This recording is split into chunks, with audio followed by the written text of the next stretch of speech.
आप देख रहे हैं क्राइम अब तक। मरहूम मुख्तार अंसारी के भाई मंसूर अंसारी गुरुवार को जिलाधिकारी गाजीपुर के जनता दर्शन में पहुंचे और अपनी कुर्क की गई संपत्ति को अवमुक्त कराने की मांग की। मंसूर अंसारी अपने साथ इलाहाबाद उच्च न्यायालय के 12 मार्च 2026 के आदेश की सर्टिफाइड कॉपी भी लेकर पहुंचे हुए थे। मामला थाना मोहम्मदाबाद क्षेत्र के ईसीपुर बाजार स्थित अंसारी कटरा का है, जिसे वर्ष 2023 में पुलिस और जिला प्रशासन ने उत्तर प्रदेश गैंगस्टर एक्ट 1986 के तहत माफिया मुख्तार अंसारी की कथित बेनामी संपत्ति बताते हुए कुर्क कर सिद्ध कर दिया था। मंसूर अंसारी ने कहा कि उन्होंने कुर्की की कार्रवाई के खिलाफ पहले जिला प्रशासन और फिर विशेष न्यायालय गैंगस्टर एक्ट में अपील की, लेकिन वहां से राहत नहीं मिली। इसके बाद उन्होंने हाईकोर्ट का दरवाजा खटखटाया, जहां विस्तृत सुनवाई के बाद न्यायालय 12 मार्च 2026 को आदेश पारित करते हुए उनकी संपत्ति को वैध मानते हुए कुर्की की कार्रवाई को निरस्त कर दिया। उन्होंने कहा कि पुश्तैनी जमीन पर बने अंसारी कटरा की 18 दुकानों को लेकर न्याय के लिए लगातार प्रयास कर रहा था। निचली अदालत से राहत न मिलने के बाद मैंने हाईकोर्ट में अपील की। माननीय उच्च न्यायालय ने मेरे पक्ष में फैसला देते हुए मेरी संपत्ति को वैध माना है और कुर्की की कार्रवाई को गलत ठहराते हुए उसे तत्काल मुझे सौंपने का आदेश भी दिया है। आइए दिखाते हैं पूरी खबर कि उन्होंने और कुछ क्या कहा।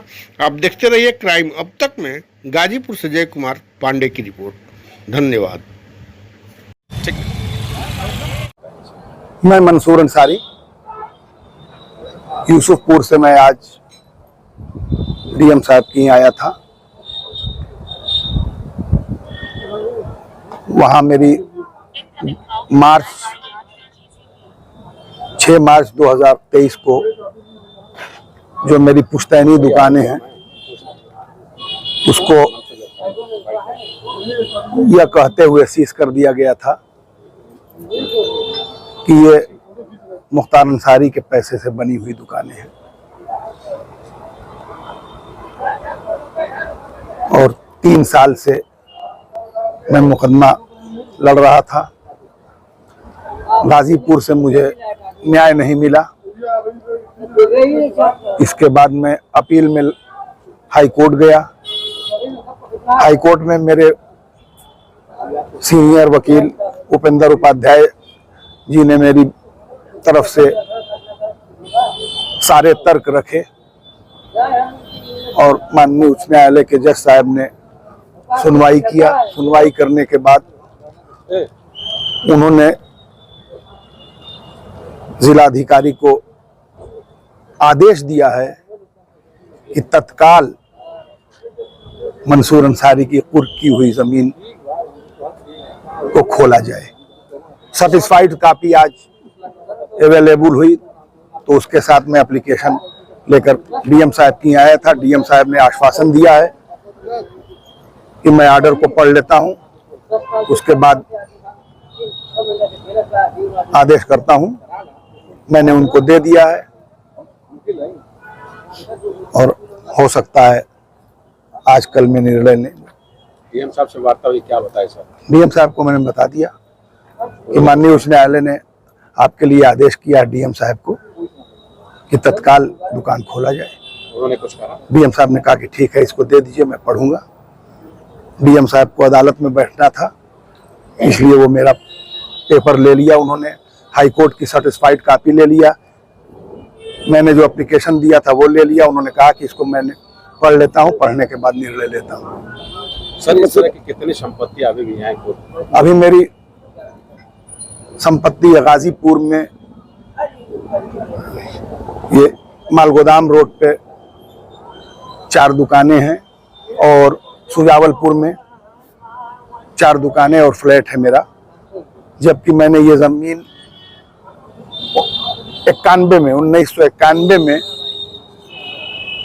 40/10 जो मालगोदाम रोड पर है लिया था। मैंने 91 में सन 1991 में लिया था और 2007 में मुख्तार अंसारी के खिलाफ एक गैंगस्टर का मामला दर्ज हुआ। तो वो 91 वाली भी प्रॉपर्टी मेरी, जो मैंने 10,000 रुपये में, मात्र 10,000 रुपये में मैंने उसको रजिस्ट्री कराया था और उस पर मैंने 4 दुकानें बनाई थी और एक ऊपर कमरा, उसको भी सीज किया गया। और 2003-4 में मैंने सुजावलपुर में एक छोटा सा प्लाट लिया था, उसको भी, वो भी सीज है मेरा। इसके बाद यूसुफपुर मोहम्मदाबाद में यूनियन बैंक में मेरा सन 1989 से अकाउंट है, सेविंग अकाउंट। उसमें मैंने धीरे धीरे 5,000, 10,000, 200, 800, 1,000 करके जो पैसा जमा किया था, तकरीबन 14-15 लाख रुपया, वो भी मेरा सीज कर दिया गया है। अभी तक उसके लिए लड़ाई जारी है अदालत में।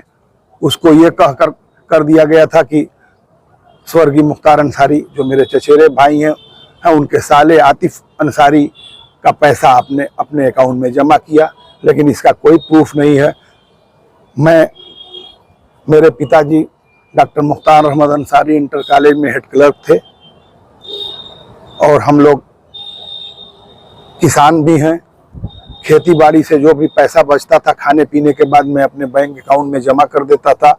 उसके बाद यूनियन बैंक के पैसे को भी ये कहते हुए सीज कर दिया गया कि ये आतिफ अंसारी का पैसा है, जबकि आतिफ अंसारी से मेरा कोई कभी एक पैसे का लेन देन नहीं हुआ है। उसके बाद भी मेरा पैसा रोक लिया गया है। पूर्व डीजीपी जो है सुलेखान सिंह, जो लगातार आरोप भी लगा रहे हैं कि मुख्तार अंसारी के बहुत सारे ऐसे जो फ्लैट हैं, प्रॉपर्टी है, वो अधिकारियों के कब्जे में वो ले। जी, ये मैंने भी सोशल मीडिया पर पढ़ा है, लेकिन इसकी जानकारी हमें नहीं है कि कौन सा हवेली मेरे चचेरे भाई मुख्तार अंसारी की थी, जिसको कौन से अधिकारियों ने ले लिया है, मुझे पता नहीं है इस बात का। मंसूर भाई, पहली बार लंबे समय के अज्ञातवास के बाद पहली बार कानून ने आपके साथ खड़ा होने का काम किया। जी, मुझे बहुत पक्ष में फैसला सुनाया। बहुत सारी प्रॉपर्टियां आपकी, करोड़ों की प्रॉपर्टी सीज है, कुर्क है, जी, मेंटली प्रेशर में है, आप पारिवारिक प्रेशर में, आप कानून व्यवस्था को और सरकार को लेकर कुछ कहना चाहेंगे? मैं बहुत परेशान हूँ। मुझे अफसोस है कि मेरे पिताजी, जिनका देहांत 10 मई 2019 को हो गया, उन्होंने एक जमीन अपने नाम से, मेरे पिताजी ने अपने नाम से लखनऊ में ली थी कि मेरे बच्चे कभी मेरा मकान बनेगा, वहाँ 4 कमरा मैं बनाऊंगा। और अब्बू के नाम, मेरे पिताजी के नाम वो रजिस्ट्री है लखनऊ में, छोटी सी एक जमीन है, उस तक को ये कोड कर लिया गया कि मुख्तार अंसारी के पैसे की है। लेकिन मुझे पूरा भरोसा यहाँ के न्यायालय पर और यहाँ के संविधान पर था, और मैं रात दिन दुआ करता था, और मेरे लोग, मेरे चाहने वाले जो भी गरीब लोग हैं, मेरे लिए दुआ करते थे कि हमें न्याय मिलेगा। मुझे पूरा यकीन है अदालत पर और यहाँ के न्यायालय पर, यहाँ के संविधान पर, कि न्याय जरूर मिलेगा। और हम कोई टिप्पणी नहीं करना चाहेंगे। हमें पूरी उम्मीद है न्यायालय पर कि आगे भी हमारे साथ न्याय होगा। आप देख रहे हैं क्राइम अब तक।